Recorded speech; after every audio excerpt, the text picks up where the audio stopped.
India pumbagi airport sing high alert Laothokhre India pumbagi mafam ayambada lairiba airport sing high alert Laothokhre haina Bureau of Civil Aviation Security na phongdokhre wafam masi Central Intelligence Authority singna pirakpa report amagi mathungina airport singda terrorist singna attack chatharakpa yai haiba aronba pawma phangbadagi Bureau of Civil Aviation Security gi maikaidagi India gi mafam ayambada lairiba airport pumba high alert oina lauthokhibani hairiba alert asi lakliba September thagi tang 22 dagi October thagi tang 2 fawa airport khudingmakta high alert thamle hairi Manipur gi irang loisinaba center na paikhalakpa khongthang da punna saugatminasi MLA Ibomcha Manipur da tholi bachahi ani helaba irang asi loisinduna ingtapa Manipur ama oihanaba center na lawrakhiba khongthang asi da lamdam asigi mipum khudingmak na mapung phana saugatminasi haina lamlai kendra gi MLA case Ibomcha na phongdokhre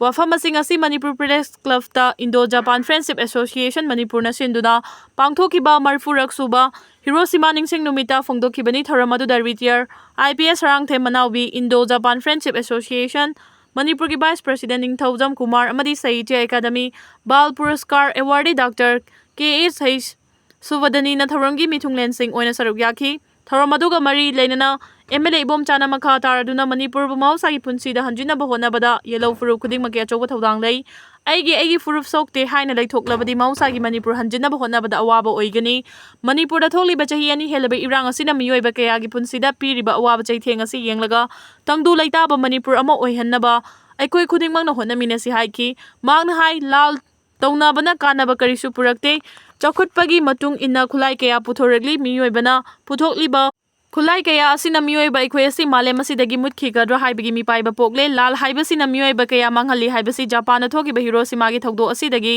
miyam na khangi thogdo asida misi mina kaya thon badana tana amangata kaya su thoki haina mahang na phongdoki Thadau inpi gi mihut sing Imphal da laktuna mitei ga wari sanakhre Kuki haibasi ethnic identity nate political ideology ni team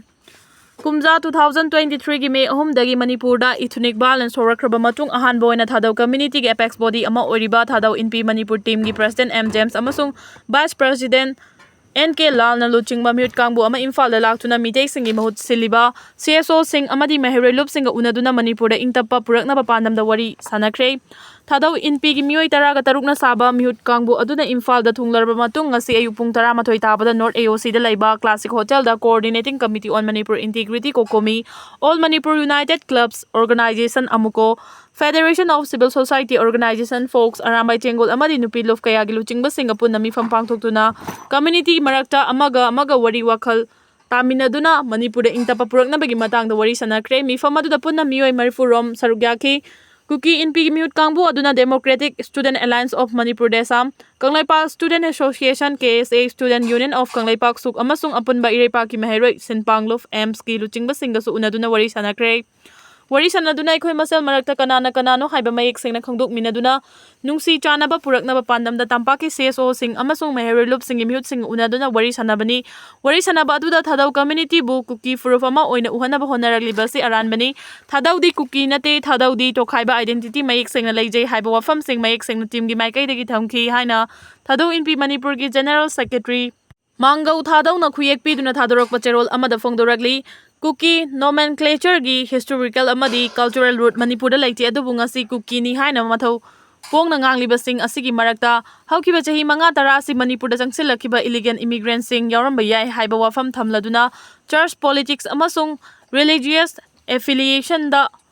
Thadau miyambu Kuki oina uhannabagi achoba maram ama ohenbani Kuki identity bu lana khulai oina sizinnarakpa sina Thadau khakta natana atai yellow furup sing marakta bap tanadaba thohanbada natana masina Manipur gi unity amadi integrity da chawna singnarakli haina su phongdorakli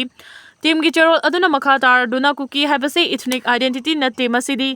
political ideology ni haiba wafam thamladuna Kuki bu yelhomi furup ama oina uhanaba aranba wafam kaya ama sandoragli ba si Thadau na kaidonung da yaroi maram asina extremism reject tawbaga loinana identity clarify tawduna Manipur da mahausa gi fibam da hanjilakna ba Thadau inpi na baligi CSO sing amadi meheroi lup singa unaduna wakal tamin na bagi thaba asi lokhalakpani haina su phongdorakli Hauzik asi Manipur gi yamna aruba tangkak amani masida ikhoi pumna magna chumbagi damak punna lepminaba mathau tai haina su cherol asina makha tana phongdorakli